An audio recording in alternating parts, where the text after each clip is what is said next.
Paul Annacone, the man who shaped Roger Federer's final championship years, watched Alexandra Eala walk into the room and said something he almost never says about anyone.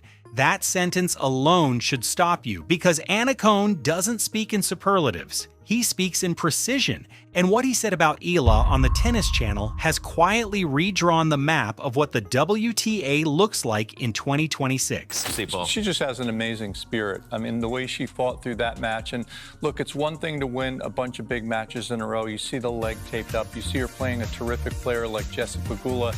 And like you said, Coco, there were moments in there where we're like, okay, that's it. I mean, how many times did we get off the couch in the green room and start to walk in here? And she just did an amazing job. You have to give Jess a ton of credit, because it's very easy as the one that's supposed to win to start to go away when this youngster imposes that great will of hers. So it was a terrific tournament. To understand why Annacone's words carry the weight they do, you have to go back to March 26, 2025, Miami Open quarterfinals. Alexandra Eala enters the match ranked 141st in the world, a wild card. Iga Swiatek enters ranked number 2 on the planet. The gap between them, statistically, is the kind that doesn't close in a single match. It closes over years. Sometimes it never closes at all. Eala wins 6-2, 7-5 in 1 hour and 39 minutes. But the scoreline doesn't capture what actually happened on that court. Swiatek, widely regarded as the most formidable defensive presence in women's tennis, held serve only twice during that entire match. Eala won 80% of her breakpoint opportunities, converting 8 of 10. On second serve, Eala won 50% of those points. Swiatek only 24%. This wasn't an upset built on luck, it was a dissection. And here's what makes it even more striking. Eala had entered that tournament having never beaten a top 10 player, not even a top 40 player. The Swiatek victory was, in the language of competitive tennis, a quantum leap, a jump so large that normal developmental physics simply don't explain it. But that still wasn't the full story. Because before Eala even reached Swiatek, she'd already done something no wildcard in WTA 1000 history had ever done: defeated 3 former major champions in straight sets at a single event. Jelena Ostapenko, winner of the 2017 French Open, Madison Keys, winner of the 2025 Australian Open, and then Swiatek, 3 champions, 1 wildcard, 0 drop sets. That's the performance Paul Annacone was watching. And when Annacone watches a performance like that, he isn't watching the same thing the rest of us see. He's watching something else entirely. Support in Indian Wells. Look at this. I mean, this was in Australia. Court 6 literally had a line. I know I'm exaggerating, but it went for miles at the Aussie. It was wild scenes there. Ali, can you remember a women's star who gets this type of support wherever she goes? I'd have to say maybe a little bit of Sania Mirza. Back in her heyday, obviously the Indian fans took to her and they followed her all around the globe, obviously not to this extent. And I think the ceiling that Alex Eala has is obviously that much higher. And I'm gonna bring in a little boxing here. Paul Annacone coached Pete Sampras during his most dominant era. Then he coached Roger Federer, the player Andy Roddick once described as Picasso-like, from 2010 to 2013. These aren't athletes you discuss in the same breath as journeymen. These are athletes whose psychological and technical profiles sit at the absolute outer edge of what professional tennis allows. So when Annacone says, Alexandra Eala __1_, he isn't offering a compliment about personality. A man who spent years standing courtside with Sampras and Federer doesn't confuse charm with competitive architecture. What Annacone is identifying, clinically specifically, is what those close to the sport call __2__A, psychological assets so rare that even ranking fails to account for it, the kind of presence that bends the room before the first ball is ever struck. His full assessment, delivered on Tennis Channel, was this: Eala possesses a quote 3 and is quote 4, and the word quote 5 is the most important word in that entire sentence. It means Annacone isn't describing who Eala is right now. He's describing a trajectory, a direction, a ceiling that hasn't been reached yet. And that's when it becomes clear Annacone isn't the only authority figure who's looked at Eala and reached for an extraordinary reference point. Greg Rusedski, the 1997 U.S. Open runner-up, compared Eala's drawing power directly to Manny Pacquiao, not to other tennis players, to Pacquiao. Andy Roddick, former world _1, called her the type of story you cheer for. Gigi Salmon, Sky Sports lead presenter, said that in terms of appeal, Eala ___7__ in women's tennis. And Joan Bosch, the RNAU 18 head coach who has watched Eala train for years, described her as a very intelligent person, very coachable, a special project. These aren't the words of people trying to sell a narrative. They're the words of people trying to describe something they're watching happen in real time and struggling to find the right frame for it. You seem so poised for someone who's never been in this moment before. Can you tell us just, is this how your personality is, or is this something that you've developed over the last few years? Like, how do you seem so calm and so composed considering everything that's going on right now? Thank you. Yeah, and again, I think I don't have a lot of experience on the WTA tour, that's for sure, but I do have experience with compartmentalizing. I have experience with being... Now here's the detail that most coverage of Alexandra Eala quietly glosses over. Eala holds a win rate below 40% against mid-ranked steady opponents, players who don't bring the pace and power she prefers to counterpunch. The same player who converted 80% of her breakpoints against the world #2 regularly struggles against opponents ranked in the 60s and 80s who simply grind. Her serve compounds this. Through 2026, Eala has recorded only 15 aces across the entire season. Her first serve points, one sits at 61.1%, functional but not dominant. A rising trend of double faults suggests mechanical pressure building under specific match conditions.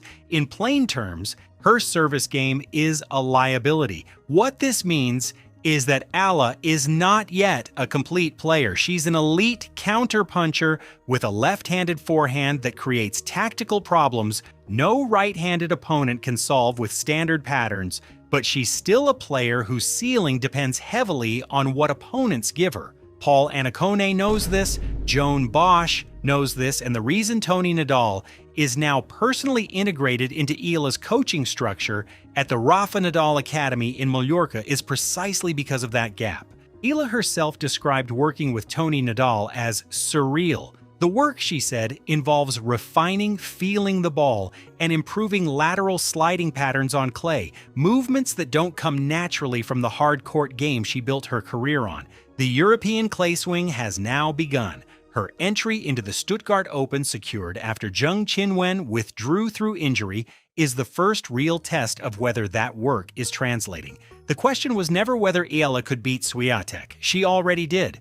The real question is whether she can consistently beat the players who are supposed to be 40 rankings below her. The beginning for her, she is a ton of fun to watch. Making history for the Philippines. It was great to see all those flags in the crowd and her staying on court for a while, just soaking it all in. She did not want to leave. And she's going to be there after Jessica Pegula leaves, still signing autographs, taking photos, kissing babies, you know, all the things. Why not? Just 19 years old, first time in a semifinal. Just take it on. Alexandra Eala, the teenager from the Philippines, who didn't have to play today. They're calling it. She's winning the tournament. Eala? Yep.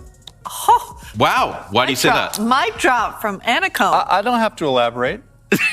How is she going to beat Iga? No, I think, look, it's been so much fun to watch her play. I love the fact that she's been able to take power and use it against her opponent. I think Iga probably has a little too much horsepower and experience for her in all seriousness. Stepping back now? Yeah, but I want this is how I get the microphone. This is how I get my ability to talk. I say something really out. Big hot take, and then you say... At the 2026 BNP Paribas Open in Indian Wells, something happened that had no real precedent in the modern era. Alexandra Eala's practice sessions, not matches, practice sessions, on side courts drew hundreds of fans, and those fans on that same day were outdrawing top 10 ATP professionals Alexander Zverev and Taylor Fritz. Let that settle for a moment. Zverev and Fritz aren't fringe players, they're marquee draws. And Eala, A 20-year-old hitting ground strokes in a training block pulled a bigger crowd than either of them. The most watched YouTube video of the year for the Indian Wells official channel, Eala, 94,000 views. At the Dubai Championships, her quarterfinal run was a complete sellout, every match, every session. At Melbourne Park during the Australian Open, Court 6 had fans arriving hours early, displacing people from other matches just to get a position. Her Instagram has crossed 920,000 followers. Her engagement rate sits between 15 and 20%, a number that placed against WTA averages isn't just high, it's structurally anomalous. Filipino sports journalist TJ Manatok put it plainly. The Philippines has been hungry for the next Manny Pacquiao for years, but the hunger he's describing isn't really about sport. It's about identity. It's about a nation and a diaspora spread across Southeast Asia and beyond, watching one of their own reach a stage that had never been reached before. Commercial analysts tracking WTA economics have identified what they're calling quote, _14___, a quiet but accelerating shift where global brands are redirecting tour-wide budgets toward individual athletes who command specific, highly engaged audiences. Eala is at the center of that shift. The 600+ million potential fans across Southeast Asia have been described, in the language of brand investment, as a quote 1.5, a market that global sponsors are now finally scrambling to reach through Eala. Her verified sponsorship portfolio, Nike, Babolat, Globe Telecom, BPI, reflects the architecture of an athlete being built for a commercial arc far longer than her current ranking suggests. In late 2025, a story spread across Filipino social media with the velocity of something people deeply wanted to be true. Alexandra Eala had signed a $45 million endorsement deal with Wilson Sporting Goods and had pledged to donate the funds to charity. It was built in the exact shape of Eala's public image, humble, generous, anchored in national pride. It spread because it felt true to who people believed she was. It was entirely fabricated. Fact checkers confirmed it as a hoax. Eala remains under contract with Babolat, not Wilson. No deal existed, no donation was pledged. But what the Wilson hoax really reveals is something more uncomfortable than a false story. It reveals that Eala's identity, that specific combination of humility, national pride, and elite achievement, has become raw material for manipulation by people who had no contact with her and no authority to speak in her name. The hoax worked because the story it told was emotionally coherent. It matched the version of Eala that her fanbase had already constructed. This is the shadow side of the Pacquiao effect. When an athlete becomes a national symbol at 20 years old, the gap between who they actually are and who the public needs them to be becomes a vulnerability, and information fills that gap, not always truthfully. So I think that if Eala, can keep doing well with her tennis, who knows? The sky's the limit on the court, off the court. I mean, she could be rolling in it, if you will. Yeah, she's got a smile that lights up a room too, And I remember last year when she beat Iga Swiatek, and she kind of did it with a lot of grace and humility, And it was really, for me, it was terrific to see her take that match and watch her play after that, and watch her try to continue to progress, because I like her game.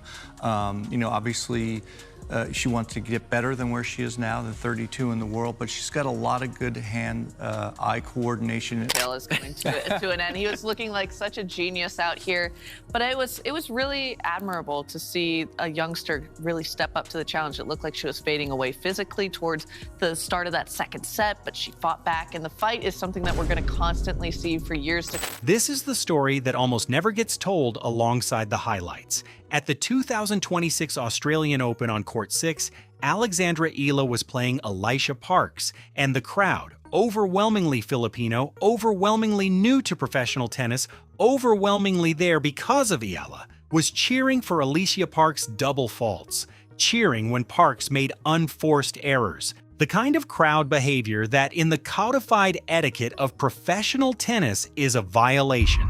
It happened again at the US Open during Eala's match against Clara Towson. The crowd was described as ____16___ spectators stayed silent through Towson's winners. They cheered her mistakes. This is the friction point. The commercial narrative around Eala has no clean answer for. The new fans arriving at WTA events to see Eala, the tennistas, as they're being called, are bringing nationalistic fervor into a sport whose audience culture was built around polite acknowledgement of excellence on both sides of the net. Longer-tenured fans have pushed back, framing it as a lack of traditional tennis knowledge. The counter-argument is that this is exactly what growth looks like, that every major sport went through some version of this moment when it expanded beyond its original audience. Eala has navigated it with a precision that mirrors what Annacone called, quote, 18. She's expressed gratitude for the support while publicly acknowledging the different pressure that comes with being the face of a nation. She hasn't disowned the tennistas. She hasn't endorsed the behavior. She's held the line between the two. That isn't a 20-year-old managing a media cycle. That's someone who understands she has become a public institution and that institutions have to carry contradictions without collapsing under them. And that's where everything loops back to Annacone's original observation. Because what he identifies as ___quote_20___ isn't just the ability to sell tickets, it's the ability to hold the room, to contain the crowd, to carry a nation's projection without flinching. Eala has a mother, Riza Maniego Eala, who retired as CFO of Globe Telecom to travel the tour with her daughter. She has an uncle, Noli Eala, who served as PBA commissioner and PSC chairperson. She has a grandfather, Roberto Maniego, who put a racket in her hand at 4 years old and watched her become the highest-ranked Filipino in WTA history, surpassing Cecil Mamiet's number 72 from 1999 to reach number 29 in March 2026. This family didn't just produce a tennis player. They produced a person who understands pressure at a structural level, because every one of them has lived it. It's the Annacone Open like it was the Rio Open. We're going to boom off the stage in a second because you can't go back. Look, seriously, She'll be rested. I expect her to have a really good showing. I do think Iga's got too much firepower, but I think this is a really big new beginning. We're going to see a lot of good tennis from her, and I think it's going to be a really exciting time. I was jesting. I think she's going to be a little bit short tomorrow. Oh. But see how I got Tomorrow, you went all the way to the title. I got and now you're control of the microphone that way. As soon as I did that, you guys were like, let me listen to what's all. Me It's like the only an way I ice can get your Eskimo attention. right That's not there. true. I was bought it. As of April 2026, Alexandra Eala has not yet played a match on the European clay court swing. She lost to Karolina Muchova in the early rounds of Miami. She lost to Jelena Ostapenko, the same Ostapenko she had beaten in Miami 2025 in the early rounds at Linz. The clay court retooling being overseen by Tony Nadal at the Rafa Nadal Academy is not yet finished. It may not be finished by the time the French Open arrives, but Eala has drawn a direct entry into the Stuttgart Open, the Porsche Tennis Grand Prix, following Zheng Qinwen's injury withdrawal, a WTA 500 event on clay under the eyes of Tony Nadal and Joan Bosch, against opponents who will test whether the lateral sliding, the ___quote_21___ the groundwork of an entirely rebuilt surface game can hold under real competitive pressure. Her career prize money stands at $1,851,049. Her 2026 win rate sits at 64% across 22 professional matches. She is 20 years old. She has wins over the former number 2 in the world and 3 major champions. Her coaching staff includes a man who guided Rafael Nadal to 14 French Open titles. Paul Annacone watched all of it, and he said, evolving, not arrived, not confirmed, evolving. Which means the question Annacone is really sitting with, the one he hasn't answered and maybe can't answer yet, is this. If everything we've seen from Alexandra Eala so far is still the becoming, not the being, then what does the finished version actually look like?